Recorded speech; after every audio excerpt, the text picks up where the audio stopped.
வணக்கம் திரு பாண்டே. தற்போது நாம் திரையில் பார்க்கக்கூடிய காட்சிகள் போயஸ் கார்டன் இல்லம். அங்கே ஜெயலலிதாவின் அண்ணன் மகள் தீபா வருகை தந்திருக்கிறார். இதற்கான காரணம் என்னவாக இருக்கும்? கூடுதல் விவரங்களை பதிவு செய்யுங்க திரு பாண்டே.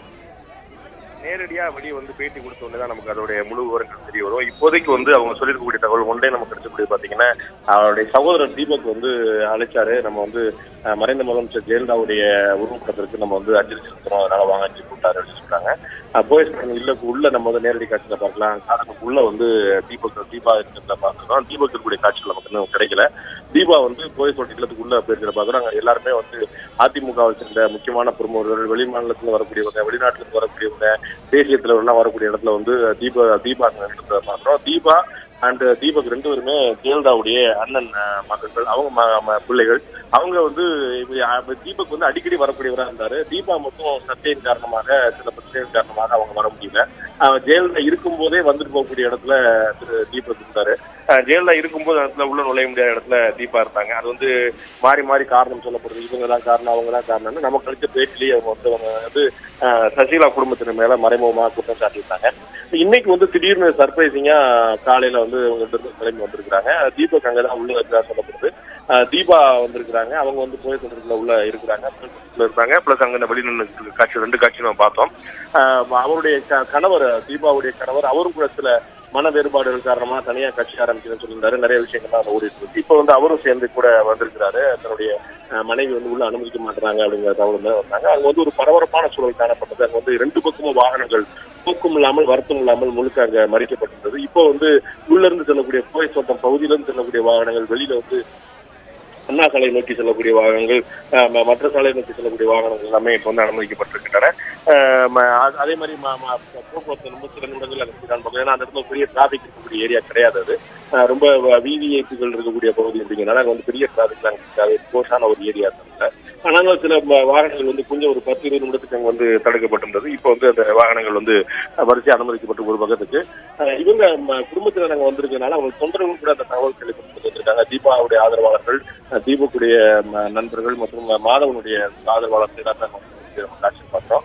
அவங்க எல்லாம் வரிசை அங்க நிக்கிறாங்க. அந்த இடத்துல ஒரு பரபரப்பான சூழல் காணப்படுது. இவங்களுடைய கோரிக்கை என்ன நோக்கத்துக்காக வந்திருக்கிறாங்க அப்படிங்கிற ஒரு பெரிய சிக்கலா இருக்கு. நமக்கு ஒரு விஷயம் நினைவு கொள்ள முடியும். நம்ம இதற்கு முன்னால திரு தீபக் அவர்கள் நமக்கு தொலைபேசி அவர் பேட்டி கொடுத்திருந்தாரு. அப்ப போயஸ் தோட்ட இல்லம் எங்களுக்கு சொந்தமானது, எங்களுடைய பாட்டியுடையது. அதனால வழி வழியா அந்த முறைப்படி எங்களுக்கு தான் அந்த இல்லம் வரணும். அதனால அந்த அடிப்படையில் நாங்க நான் ஜெயலலிதா விதிக்கப்பட்டிருக்கக்கூடிய அபராதத்தை கூட நாங்க கட்ட தயாரா இருக்கோம்.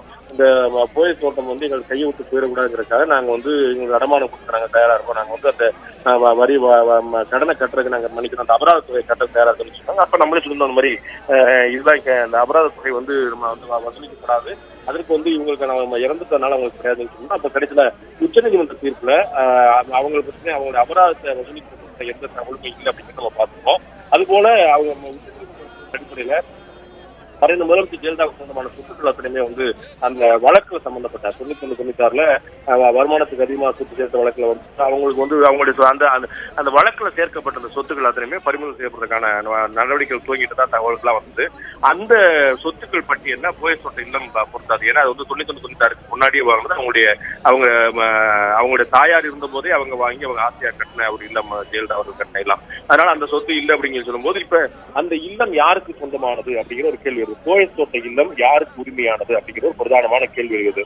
நிறைய பேர் முன்னாள் முதலமைச்சர் திரு பன்னீர்செல்வம் கூட நிறைய பேர் வைத்த கோரிக்கை அந்த இல்லம் அரசுடைமையாக்கப்படணும், அது நினைவில்லமாக்கப்படணும் அப்படிங்கிற ஒரு கோரிக்கை வைக்கப்பட்டது. திரு தீபக் உள்ளிட்ட சொல்றாங்க அது எங்களுடைய பரம்பரை சொத்து, எங்களுடைய பாட்டி காலத்தை கட்டப்பட்டது, வேதா இல்லம் பேர் கொண்டது, எங்களுடைய அத்தை கட்டினாங்க, அதனால எங்களுக்கு தான் அந்த உரிமைப்பட்டது சொன்னாங்க. அது மாதிரி ஒரு டிஸ்ட்ரிபியூட் இருக்கு. அதாவது உயிர் எழுதி வச்சிருக்காங்களா அப்படின்னு யாருக்குமே தெரியாது. நிறைய விஷயங்கள்ல பாத்தீங்கன்னா மறைந்த முதலமைச்சர் ஜெயலலிதாவுடைய சொத்து தொடர்பான பல விஷயங்கள்ல திருமதி சசிகலா அவர்கள் சேர்க்கப்பட்டிருக்காங்க. அவங்களுடைய சசிகலாவோட குடும்பத்திலும் சேர்க்கப்பட்டிருக்காங்க.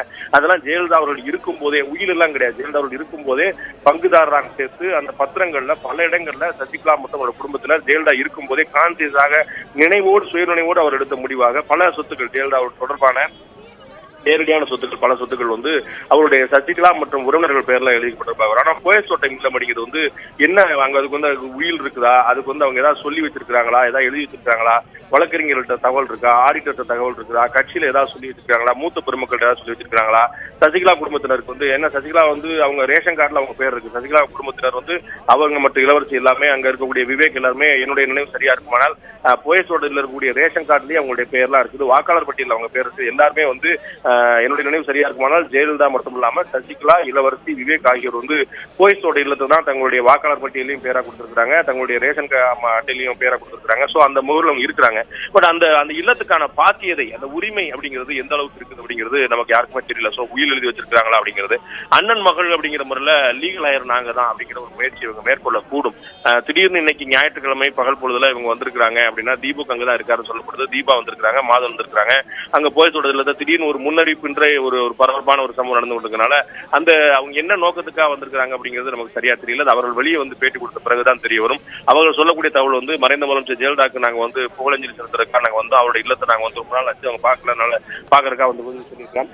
என்ன மாதிரியான காரணத்துக்காக வந்திருக்காங்க தெரியும். தற்போதைக்கு அங்க ஒரு பரபரப்பான சூழ்நிலை. காவல்துறைக்கு வந்து மறைந்த முதலமைச்சர் ஜெயலலிதாவுடைய இறப்புக்கு பிறகு கிட்டத்தட்ட ஒரு 20-30 நாட்களுக்கு அங்க வந்து ஒரு பரபரப்பான காட்சிகள் இருந்துச்சு. நிறைய மக்கள் தினசரி அணியணியா திரண்டு வந்து அங்க வந்து இல்லத்துல வந்து அஞ்சலி செலுத்தி இருந்தாங்க.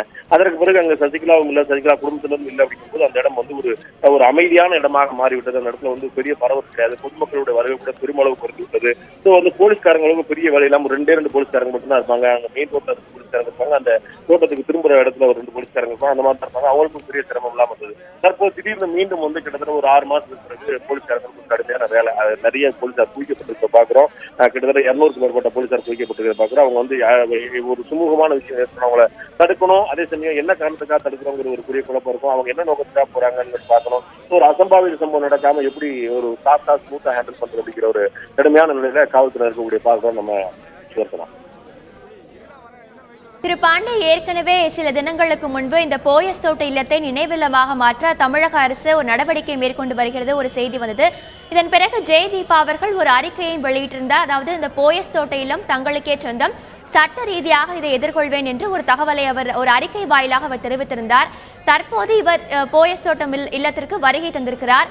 இது குறித்து அவர் விவாதிப்பதற்காக தான் அங்கே வருகை தந்திருக்கிறார் என்பதை நாம் எடுத்துக்கொள்ளலாமா? ஒண்ணு, அரசாங்கம் வந்து இது வந்து நினைவில்லமா மாற்ற போதா, அரசாங்கம் இந்த இடத்தை எடுத்துக்கொள்ள போகுதா அப்படிங்கிறது இன்னும் உத்தரவாதமா தெரியல. அது வந்து வெறும் தகவலாக தவிர அது வந்து செய்தியாக மாறல. அது இன்னும் யாருமே உறுதிப்படுத்தப்படலை. அது மாதிரி பண்ண முடியுமா அப்படிங்கிற கேள்வி இருக்கு. ஏன்னா அவங்க வந்து மறைந்த முதலமைச்சர் ஜெயலலிதா அவர்கள் யாருக்கேனும் தன்னுடைய உயிரை எழுதி வைத்திருந்தால் நிச்சயமாக அரசாங்கம் எடுக்க முடியாது. அவருடைய அந்த உயில் யார் பேர்ல எழுதி வைக்கப்பட்டிருக்கோ அவருடைய சம்பவத்தின் பேர்ல அவர் ஒத்துக்கொண்டாதான். எப்படி நம்ம வந்து சில எழுத்தாளருடைய படைப்புகள்லாம் நாட்டுடைமை ஆக்கிறத பத்தி பார்த்து போனோம். அந்த மாதிரி அந்த வாரிசுதாரருடைய உரிமை ஒப்புதலோடு மட்டும்தான் அவங்களாம் எடுக்க முடியும், இல்லாட்டி அவங்களாம் எடுக்க முடியாது. யாராவது உயில் எழுதி வச்சிருந்தாங்கன்னா, உயில் எழுதி வச்சிருக்கிறாங்களா அப்படின்னு நமக்கு தெரியாது. அப்படிங்கும் போது அது என்ன யாருக்குமே எழுதான் வச்சிருக்காங்கன்னா லீகல் ஹையர் நாங்க தான் அப்படின்னு ஜெயலலிதாவுடைய ரத்த உறவாக இருக்கக்கூடிய அவருடைய அண்ணன் மகன்கள் பிள்ளைகள் தீபக்கும் தீபாவும் அவருடைய ரத்த உறவு, இன்னைக்கு இருக்கக்கூடிய ஒரே ரத்த உறவு அவங்க தான். நேரடியாக ஜெயலலிதாவோடு தொடர்புடையவர்கள், நீண்ட நெடுங்காலமாக ஜெயலலிதாவோடு இருந்தவர்கள், ஜெயலலிதாவுடைய அன்பை பெற்றவர்கள், அவருடைய ரத்த உறவு குடும்ப உறவுங்கிறது எல்லாருக்குமே தெரிஞ்ச விஷயமும் கூட. சோ அவங்க வந்து நாங்க தான் லீகல் ஹையர், அவங்களுக்கு வந்து நேரடி வாரிசு இல்லாததுனால எங்களுக்கு தான் அந்த சொத்து சொந்தம், போயஸ் தோட்ட இல்லம் எங்களுக்கு தான் சொந்தம்னு அவங்க கிளைம் பண்ணலாம். அது கிளைம் பண்ணுவாங்களா, கிளைம் பண்ற எண்ணத்துல இருக்கிறாங்களா, அந்த கிளைம் பண்ணலாம், அந்த உரிமை கோரலாம். அந்த உரிமை கோரினால் நீதிமன்றம் தான் அந்த முடிவு எடுக்க முடியும். ஏன்னா நிச்சயமாக இது வந்து எந்த சூழ்நிலையுமே வந்து நீதிமன்றத்துக்கு போகக்கூடிய காத்திருக்கக்கூடிய ஒரு பிரச்சனை தான். இது வந்து முழுக்க இங்கே வந்து தெருவில் முடிஞ்சிடக்கூடிய விஷயம் இல்ல. இது வந்து நீதிமன்றத்துக்கு எந்த தருவத்தில் போகக்கூடிய வாய்ப்பு உண்டு. சோ நீதிமன்றம் தான் இது வந்து அவங்க வந்து ஒரு கிளியரா ஒரு உயில் எழுதி வச்சிருந்தாங்க, வில் அப்படின்னு சொல்லக்கூடிய உயில் எழுதி வச்சிருந்தாங்க அப்படின்னா எந்த குழப்பம் கிடையாது, யாரும் மாற்ற முடியாது. ஜெயலலிதாவுடைய உயிர் எழுதப்பட்டிருந்துச்சு அப்படின்னா அது வந்து யாரும் மாற்ற முடியாது, அது முடிஞ்சதுதான். அதற்கு பிறகு யார் பேர்ல அந்த உயிர் எழுதப்பட்டிருக்கோ அவர்களுடைய ஒப்புதல் இல்லாமல் அந்த அரசாங்கம் வந்து நாட்டுடைமை ஆக்க முடியாது, நினைவில்லமா அமைக்க முடியாது. உயில் எழுதாமல் இருந்திருந்தால் அதுல வந்து நியாயமான வாரிசுகள் அப்படிங்கிற முறை நாங்க தான், அவங்க நேரடி வாரிசுகள் திருமணமாக குழந்தை இல்லை அப்படிங்கிறனால அவங்களுக்கு வந்து நேரடி வாரிசுகள் கிடையாது. சோ அண்ணன் மகன்கள் பிள்ளைகள் அப்படிங்கிற மாதிரி நாங்க உரிமை கோருவோம் சொல்லி இவங்க கோருவாங்க. அதுக்கு லீகல் வேலைக்கு எவ்வளவு இருக்குங்கிறது நீதிமன்றத்துக்கு பார்வையை பொறுத்தது. இன்னைக்கு நேர்ல தான் வந்து இவங்க விவாதிக்கணுங்கிற அவசியம் இல்ல. இந்த போயஸோட இல்லத்துக்கு வந்துதான் அந்த சொத்து யாருக்கு என்னங்கிற விவாதிக்க வேண்டிய அவசியம் இல்ல. அவங்க வீட்டுல இருந்தே பண்ணலாம், கோர்ட் மூலமா பண்ணலாம், அங்க இருந்தே பண்ணலாம். இவங்க வந்திருக்கிறதுக்கான காரணம் நிச்சயமா அவங்க வெளியில வந்து சொன்ன பிறகுதான் தெரியும். அந்த சொத்து பற்றி விவாதத்துக்காக தான் நேரடியா வந்திருக்கிறாங்களா அப்படின்னு நம்மளால யூகிக்க முடியாது. அப்படி நேரடியா வந்துதான் சொத்தை பத்தி பேசணுங்கிற அவசியம் இல்ல. வேறவர் அவர் எங்க இருக்கிறாரோ அங்க இருந்தே அந்த சொத்து பத்தின டீலிங்க அவங்களால பண்ண முடியும். திரு பாண்டே, இப்போ இது ஒரு புறம் இருக்க, தொடர்ந்து அதிமுக நிகழ்ந்து வரும் மாற்றங்களை தீபா அவர்கள் அறிக்கை வாயிலாகவே வெளியிட்டு வந்தார். நேற்று கூட தினகரன் அவர்களை விமர்சித்து ஒரு அறிக்கை வெளியிட்டிருந்தார். தற்போது அவர் போயஸ் தோட்டம் இல்லத்திற்கு வருகை தந்திருக்கிறார். அரசியல் நோக்கர்கள் இதை எப்படி பார்ப்பார்கள்?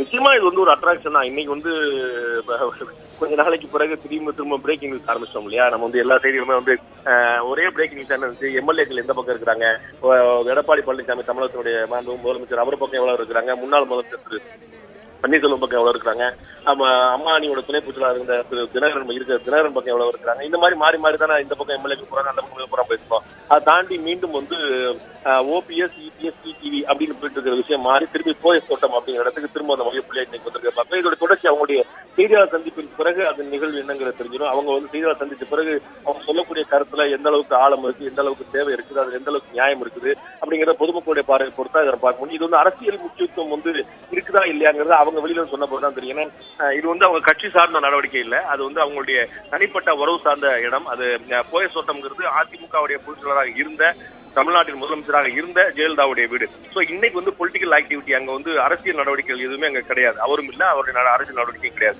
சோ அந்த இடத்துல அரசியல் செய்வதற்கான விஷயங்கள் எதுவும் கிடையாது. அரசியல் செய்வது நியாயமாகவும் இருக்காது. இவர் எந்த காரணத்துக்காக வந்தாரு, இதுல அரசியல் ரீதியான வாய்ப்புகள் எந்த அளவுக்கு இருக்குது அப்படிங்கறத அவர் நேரடியா சொன்ன பிறகுதான் தெரியும்.